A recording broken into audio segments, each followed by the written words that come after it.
The officers laughed at the black woman dressed as a homeless person in court. And it wasn't just laughter, it was open mockery. They tore into her dignity as if it were a disposable joke passed around on a slow afternoon. One officer leaned toward another, smirking, muttering just loud enough to be heard, "Look at what the streets dragged in. She probably doesn't even know what a toothbrush is." Another chuckled, nudging his partner with an elbow. "Bet she'll ask the judge for a sandwich instead of a lawyer." They weren't whispering. They wanted her to hear, to feel the full weight of their disdain. And she did. She sat there, head lowered, a battered coat wrapped around her, fingers clinging to the frayed fabric like it was her last shield against the world. Her face, partly hidden by a tangle of unwashed hair, remained still. No flinch, no tears. But what no one in that courtroom realized, not the judge scribbling distractedly, not the indifferent public defender scrolling his phone under the table, not the sneering officers leaning against the wall, was that this wasn't her first time in court. And this time, she wasn't here to be judged. She was here to expose judgment itself. She had entered the courthouse cloaked in society's disdain, wearing the invisibility assigned to the unwanted, the discarded. She had become exactly what they despised. But it wasn't an accident. It was a choice. Months earlier, Camille Hart had received an anonymous TIPA whisper through back channels that something was rotting inside the Ashton Police Department. Complaints buried. Body cam footage edited or lost. Citizens vanishing into the system without a trace. She knew that to expose it, she couldn't come as herself. Not as Camille Hart, the decorated agent known for dismantling trafficking rings and rooting out corruption. No, she had to become no one. The officers played right into her hands. From the moment they spotted her at a rundown grocery store, pushing an empty cart and picking through a trash bin, they decided she was guilty off what they didn't even care. They didn't ask questions. They didn't offer warnings. They shoved her into a patrol car, booked her for trespassing and resisting arrest. Thin charges, but enough to process her through the machine they controlled. One officer muttered, "Same damn story with these people." The words echoed in Camille's mind as she sat in a holding cell meant for 10, but packed with 23. No food, no medical attention, no dignity. Now, she sat in the courtroom, watching, listening. The officers, arms crossed, leaned casually against the wall. Satisfied. To them, she was just the latest punchline in a career full of them. The judge barely glanced up. The public defender side already checked out. And Camille said nothing, because everything was unfolding exactly as she had planned. They didn't know that the case against her was a fabrication. They didn't know that her coat was wired with a tiny microphone, recording every whispered insult, every laugh, every smug assumption. They didn't know that the woman they thought was street trash had spent the last 8 months gathering testimonies, surveillance footage, sworn affidavit connecting at least 5 officers to civil rights violations, perjury, assault. They didn't know that journalists and federal agents were watching the live feed from an unmarked van parked 2 blocks away. They didn't know the courtroom had become a trap and they were already caught. But this wasn't about revenge. It was about justice in disguise. Camille had learned a long time ago that prejudice runs deep, that truth becomes invisible when it wears the wrong face, the wrong clothes, the wrong skin. She knew how power hid behind badges and robes, smiling politely while quietly crushing lives. So she gave up her name, her comfort, her safety for this moment. The courtroom hummed with monotony. Another poor defendant, another process case. No one knew the storm about to break. Camille hadn't always been invisible. Once, she'd been the daughter of a single mother on Ashton's rough South End, a girl with dreams too big for the crumbling sidewalks and barred-up windows of her neighborhood. She had walked those streets in second-hand sneakers, clutching her mother's hand tighter whenever sirens wailed too close. At 17, she had watched her older brother, Marcus, dragged off a bus in handcuffs because he matched a description, beaten so badly by officers that he spent weeks hospitalized, his face swollen beyond recognition. No apologies, no consequences. It changed her. While others looked away, she looked closer. She studied law, criminal justice, human behavior. She rose through the ranks not because she believed in the system, but because she knew you couldn't change what you didn't understand from the inside. The deeper she went, the more rot she found. Now, after years of careful preparation, she sat like a planted seed of rebellion inside the very machine that had harmed so many like her. Disguised as broken, but unbreakable. 2 days after her first court appearance, it happened again.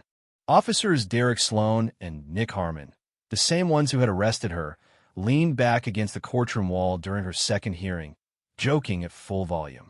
"She smells worse today," Sloan said, laughing. "Should have hosed her down in the alley. Bet she doesn't even remember her name," Harmon added. The judge ignored them. The public defender Carl Briggs, who had yet to ask her a single question, barely looked up from his phone. Camille sat silent, gathering every word, every glance, every dereliction of duty. All recorded. The evidence pile grew. That night, back in her cell, Camille reviewed the footage through a transmitter sewn into the lining of her coat. Her contact, Agent Trevor Lang, confirmed via coded message. "Operation Frostlight is green. Proceed to Phase 3. Tomorrow was the day." When she entered the courtroom for her third and final appearance, the tension in the air was thick, almost tangible. Sloan and Harmon were back again, smug, cocky, lazy. The judge looked irritated. Carl Briggs leaned over to Camille and muttered, "Same deal. Just say yes, plead, and we're done here." Camille stood up, but instead of facing the judge, she turned slowly toward the gallery. At that exact moment, the courtroom doors swung open. 2 sharply dressed individuals entered, men in dark suits, their movements crisp, controlled. No one needed to see their badges to know who they were. Federal. The room shifted. Officers straightened. The judge stiffened. One of the agents approached the bench. "Your Honor," he said, "we are here on official business regarding this case." The judge frowned.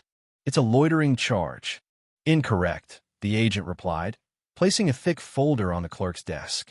"This is an ongoing federal investigation into civil rights violations perpetrated by members of the Ashton Police Department." The courtroom froze. Camille reached into her tattered coat, pulled out a black leather wallet, flipped it open. The gold flash of her federal badge caught the fluorescent light. "I am Special Agent Camille Hart," she said clearly, her voice carrying through the room like a blade. "Undercover as part of Operation Frostlight, authorized by the Department of Justice." Gasps. The judge's mouth opened, then closed. Sloan and Harmon stared, faces draining of color.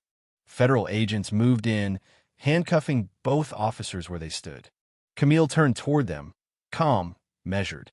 "You thought I was trash," she said. "You thought I was invisible. But what you didn't know, what you never even thought to ask, was who I really was." As the courtroom exploded into chaos, reporters rushing in, cameras flashing, the public murmuring like an awakening giant, Camille remained still, unmoved, unbroken, unseen no longer. But this was just the beginning. What Camille had uncovered reached far deeper than a handful of corrupt officers. It touched the entire precinct, entire departments. It exposed a culture of contempt, covered by decades of silence. In the days that followed, the footage Camille had collected aired nationwide. Body cam clips of officers mocking, threatening, assaulting civilians. Recordings of court clerks ignoring basic rights. Testimonies from victims too long ignored. It was undeniable. It was explosive. It cannot be unseen. Protests erupted. Demands for reform surged. Officials scrambled to distance themselves. Some tried to paint Camille as a rogue agent. But the truth was out, and it had a witness. Camille Hart. In private meetings with the Department of Justice, Camille faced intense scrutiny. Some leaders praised her. Others warned her she had blurred the lines between investigator and activist. She didn't care. She hadn't signed up to protect comfort. She had signed up to protect truth. When the DOJ offered her a promotion to oversee future internal investigations, she declined. Instead, she founded the Hart Initiative, an independent organization combining legal aid, investigative services, and community advocacy for those failed by the system. She didn't wear her badge anymore. She didn't need to. Her weapon was truth, and it was more powerful than any gun or gavel. In the months that followed, dozens of officers resigned or faced charges. The Ashton Police Department underwent a complete overhaul, supervised by federal monitors and civilian oversight boards. For the first time in decades, change felt possible. But Camille knew it would never be easy. One evening, standing in the city square where protests still rang out nightly, a little boy tugged her coat. "Are you the lady who made the police listen?" he asked. Camille crouched, smiling. "I'm someone who refused to stay quiet," she said. The boy nodded solemnly. "I want to be like you." Camille placed a hand on his shoulder. "Be better than me," she said. And in that moment, surrounded by noise, banners, and the rumble of a city in rebirth, Camille Hart understood something deeper than any courtroom verdict could teach. Justice wasn't a destination. It was a fight, a daily decision, a promise kept in the hardest places by the people no one saw coming. And she was just getting started.